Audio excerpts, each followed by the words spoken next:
July 30th, 2025, Los Angeles. The heat shimmered off the asphalt, and in a quiet neighborhood of the San Fernando Valley, 13-year-old Nishant Nishmera was returning home from school. As soon as the bell rang at Jefferson Middle School, he slung his backpack over his shoulder, leaned into the pedals of his bicycle, and entered the gate of his house just like every other day. His home was near Shattuck Avenue, with Bromley Family Park only a few blocks away. The park's iron fence, sandpit, and old fountain lived in his mind as symbols of safety. Nish was a calm, soft-spoken boy. He loved football and followed rules. When he came home, he always said, "Mom, I'm back." And when he went out, he made sure to say, "Dad, I'm heading out."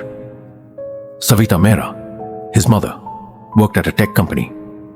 His father, Arjun Mehra, was an assistant professor at a community college. His grandfather, Dinesh, was the most anxious person in the household, never wanting Nish to be outside even for a moment without informing someone.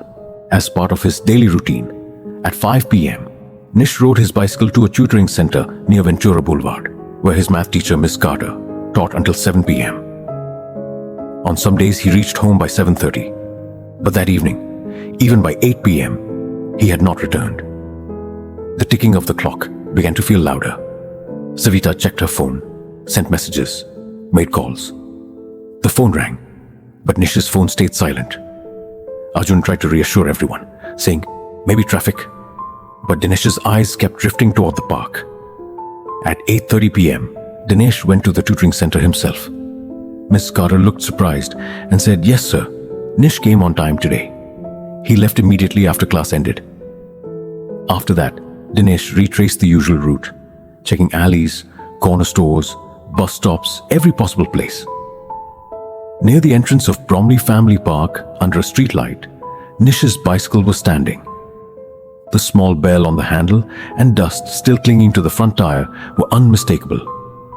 Seeing the bicycle made Dinesh's throat go dry. Nish without his bicycle. This was a crack in the routine. At 10:30 p.m., Arjun filed a missing report at Harbor Vista Police Station, and the LAPD team immediately began collecting CCTV footage. In the footage, Nish was seen leaving the tutoring center. In the next camera, a black Pulsar-style motorcycle stopped. A rider wearing a full helmet appeared, and Nish climbed onto the bike by his own choice. There was no force, no struggle. It looked like familiarity, and that was the most frightening part. At 1 a.m., a WhatsApp call came on Savita's phone. An unknown name flashed on the screen, and everyone inside the house froze. Savita accepted the call with trembling hands, turned on the speaker, and a harsh voice spoke. "If you go to the police, you will never see your son again." The air inside the house turned cold. The caller continued. "Prepare the money, cash equivalent to 500,000 rupees. You'll get a message soon." Savita began crying, pleading, but the voice showed no mercy, only instructions. The call ended, and a question drilled into Arjun's mind. Who did Nish know well enough to follow, hidden behind a helmet? Police replayed the video again, focusing on the bike sticker. The sticker photo was enlarged, but the number was unclear. Only a ring on the rider's hand and a faded logo on the jacket were visible. The next message came at 3:40 a.m. in Hindi. "Bring the money to North Hollywood Metro, 6 a.m. Detective Rivera told Arjun, "Cooperate with us, but don't make the police presence obvious." Arjun arranged the cash through emergency bank withdrawals, Dinesh's savings, and Savita's office bonus, placing everything into a bag. At 6 a.m., the North Hollywood station was nearly empty, filled mostly with security cameras. Plainclothes officers stood near ticket machines, behind a coffee cart, and at the parking lot corner. Arjun leaned against a pillar with the bag, checking the phone for an online status, but the kidnapper's account was silent 15 minutes, 30 minutes, 45 minutes. Then a new message arrived. "Saw the police, changing location." Savita read the message at home and nearly fainted. "But we already involved the police." The new instruction read, "Drop the bag in the trash bin outside the Grove parking gate." Rivera tried to follow, but fear overtook Arjun's judgment. If they recognized the police, they might harm Nish immediately. That fear pushed him toward a fatal decision. Arjun took side streets, changed freeway entrances, and reached the grove alone. The city was still half asleep, silence under streetlights. He lifted the trash bin lid, dropped the bag, and waited a short distance away. No one came for a long time, except a maintenance worker passing in another direction. Arjun dialed the number, wondering, then switched off.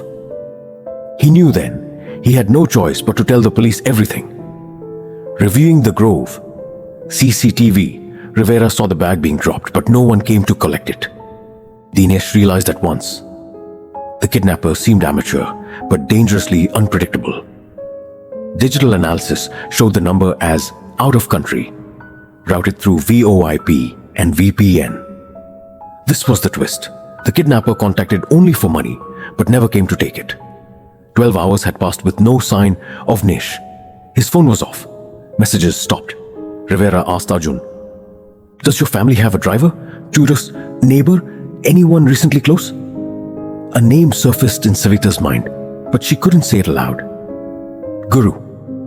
Police rescrubbed all cameras along the tutoring route, pulled license plate reader data, and requested a cell tower dump.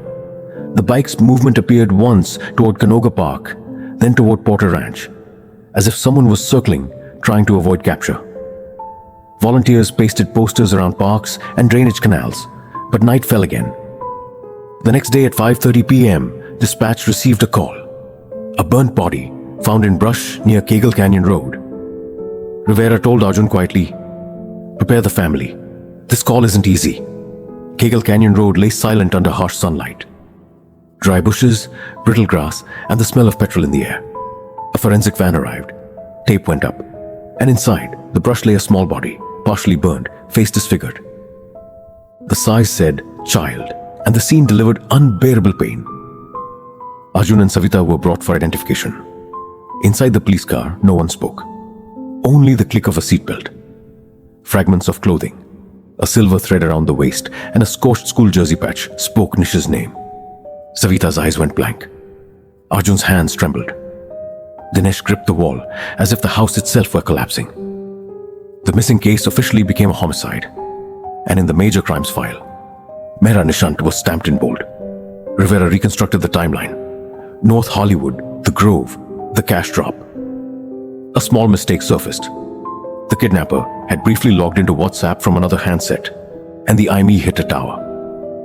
Tower pings showed 11:12 p.m. in Canoga Park, 12:03 a.m. in Chatsworth, and 12:41 a.m. near the Santa Susana foothills. The movement looked like fear, not strategy.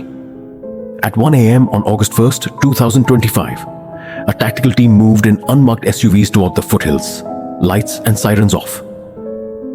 A scooter carrying two men appeared, riding normally until they spotted police signals and accelerated. Commands were shouted, "Stop! Hands up!" The scooter didn't stop. The chase was brief. The road was narrow.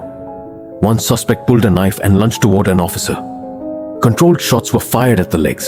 The scooter skidded and both men fell. At the hospital under painkillers, one man broke. His name was Gopala Rao, Gopi, a cable technician. He said, "I only gave the SIM. Guru planned everything." "Guru who?" Rivera asked. Gopi lowered his eyes. "Go meet Murthy, your driver." Arjun's breath stopped. Savita's face lost all color. Gurmeet, the man who drove Savita to work, carried groceries and called Nish champ while shaking his hand. Police opened Gurmeet's background. A 2020 sex crime allegation. Case dropped. Record still present. The family's trust turned into evidence of opportunity. Route knowledge, schedule access, familiarity with Nish.